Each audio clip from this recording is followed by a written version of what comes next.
I see a lot of new faces that have not been to any of our previous events. It's definitely exciting to see you all here. I'm going to briefly tell you about our upcoming events before Kayvon introduces Dr. Daryaee and before the lecture begins. Currently, PACSA as a student organization that has the goal in mind to further integrate the Persian community with the rest of the USC community and contribute in a way to USC thriving as a diversified university. We're really trying to cover a range of events, cultural events, going from lecture series to movie nights, concerts, music sessions, and we try to have a little bit of everything. For this semester, we have 3 other lectures coming up. There's a talk by Dr. Abbas Milani on modernity in Iran, and that's going to be on April 7th, which is a Sunday. Then we will have Dr. Kalbe Farroh coming in from UBC, Vancouver, on April 24th, and also on March 10th we have Majid Roshangar coming in for a talk about migration literature. We also have a concert coming up pretty soon, March 17th, Sunday. That's a concert called Color of Dreams, Mola Kadem and Ensemble. This is going to, we're doing this to get into the spring mood, Nowruz mood, and all that good stuff. So if you're we only sell tickets online, but if you're interested in purchasing your tickets for discounted tickets for cash today, after the lecture, please see me. I'd be happy to assist you with that. That said, I'm gonna ask Kayvon to introduce Dr. Daryaee to you. I want to again welcome everyone for coming here. We are very honored to have Dr. Daryaee here in this evening. As many of you may know, Dr. Daryaee is the author of many books on ancient Iran, including the Oxford Handbook of Iranian History, Sasanian Persia, The Rise and Fall of Empire, Sasanian Iran, Portrait of a Late Antique Empire, and many others. And it's very great to announce that Dr. Daryaee's latest book, the Oxford Handbook of Iranian History, got the position to get into the first 25 elected books by Oxford Press. And just a brief history about Dr. Daryaee. Dr. Daryaee is now a professor in History of Iran and Persianated World, and the Associate Director of Dr. Samuel M. John Center for Persian Studies and Culture in UC Irvine. He is the editor of Name Iran Bastan, the International Journal of Ancient Iran Studies, and the creator of Sanasanika. So please welcome Dr. Daryaee by your applause.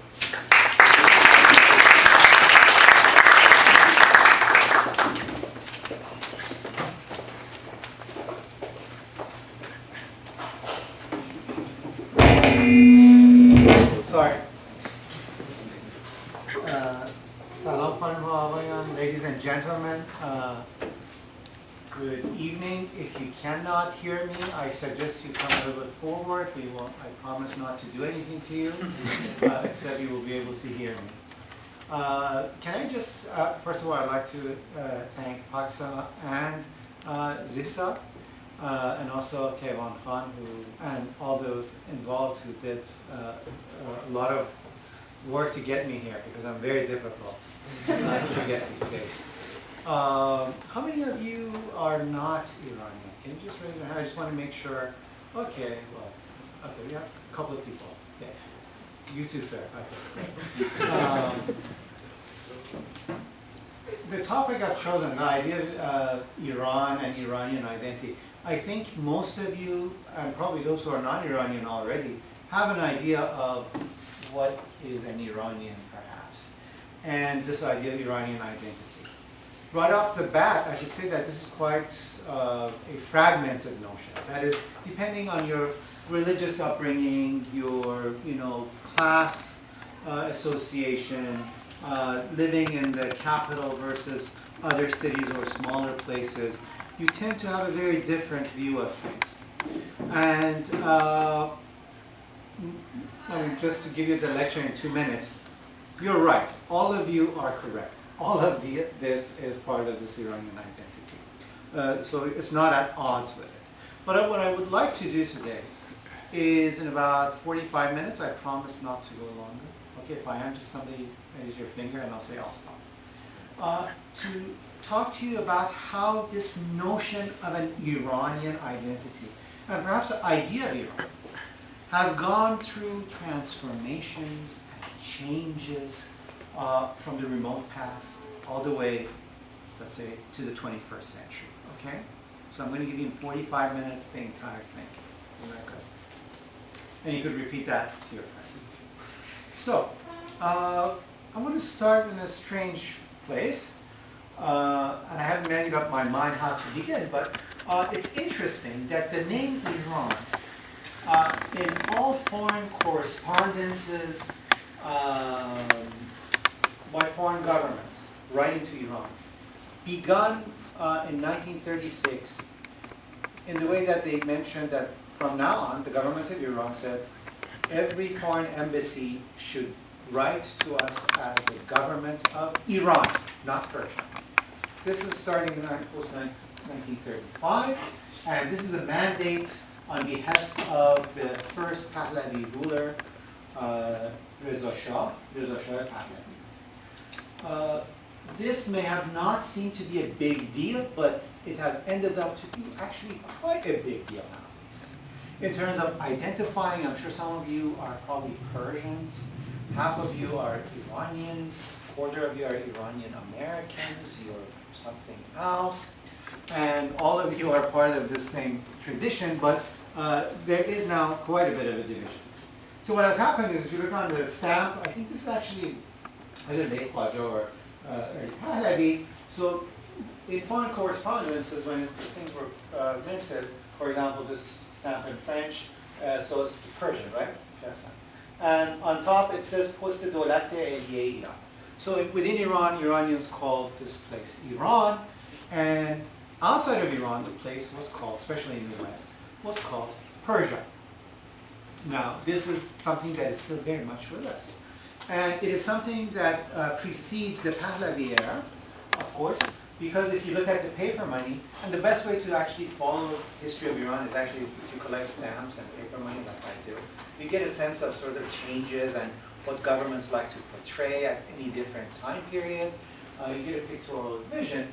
When Nasser-ed-Din Shah printed the first paper money, you could see that in Persian it says Bank Shahanshahi Iran, the Imperial Bank of Iran, and then in English the Imperial Bank of Persia.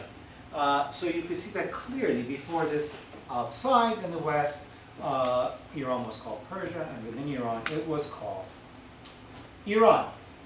Now, this is kind of a silly thing, but sorry, that's all I could find as a postal stamp.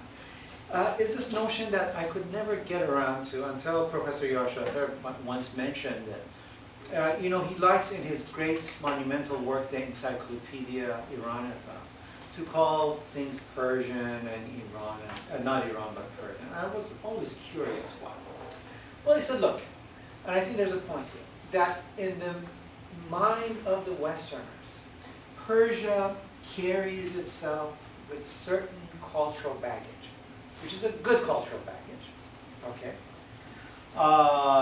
that is very important for identity. If you type, just do Google Persia, and then Google Iran. I was just playing around. So Google Iran is, with all due respect, President Ahmadinejad. Either he's standing like this, or he's by a nuclear site, or there are people screaming. Type in Persia. Now I'm not saying that this is the reality, but that is what our Google at least presents, and probably Yahoo and other ones. Where with this Persia came a series of notions of a Persian Empire, problems with Persian Gulf that, of course, being discussed. You know, cat, which is kind of fun, right? And the Persian language. Now, another big problem in the West has been this deterioration of this idea, but also changing the language from Persian to Farsi. In Persian, in our own language, in the language of the Persian speakers, or in Iran, we call the language Farsi. But in the West, this language was called Persian. And from at least the time of, you know, Romantic literature and English literature, the idea of Persian and writing in Persian. You know, if you ask a British fellow who's 80 or 70, please name me a Farsi poet. He says, what is Farsi? I think probably, at least where I live, Farsi means, you know, oh, these people who go to Wholesome Choice in Irvine. Okay, these are the Farsi. That's as much as that cultural identity carries with the Farsi language, which is really a catastrophe. I mean, this has been one of the most important, horrendous, I think the most devastating attack against this Iranian civilization has been the thing called Farsi language in the modern time. Nothing actually on par with it. But if you ask him, who's Omar Khayyam? Oh, that Persian poet. I just want you to see. Spanish people in Spain, they speak Spanish. But when you ask them in English, what do you speak? They don't say, I speak Spanish. They speak Spanish.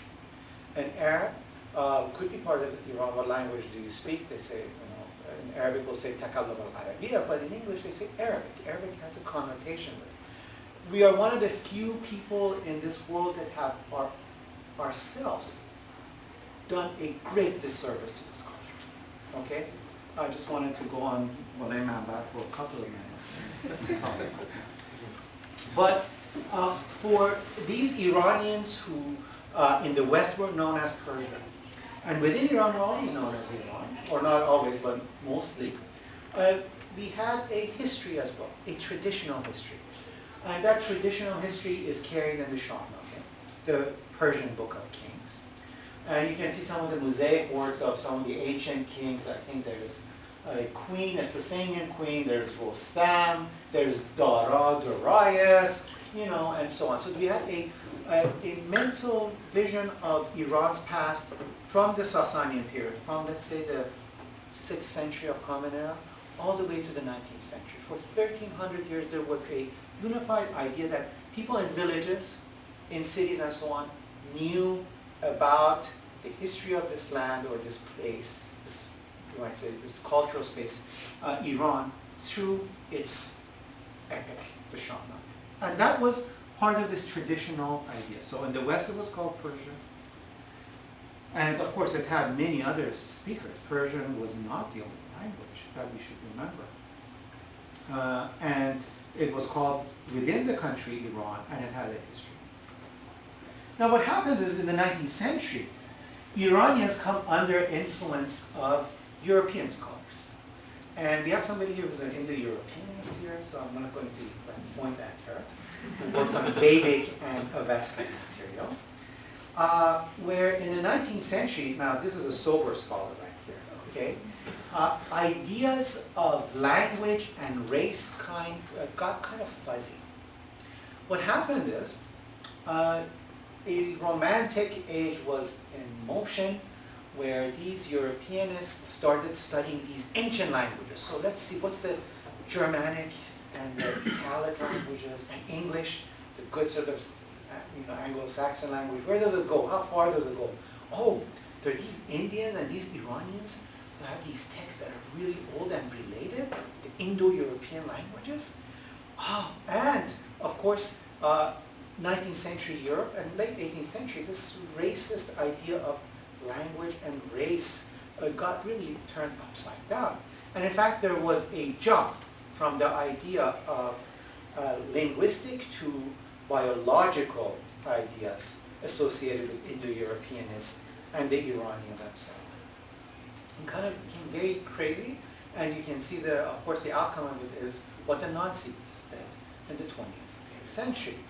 Right? Here's a stamp, see, I just call it stamps, 1950 Qajar period. So the Qajars were actually interested about the Persepolis tap dam sheet. This is not something that the path has discovered. Already in late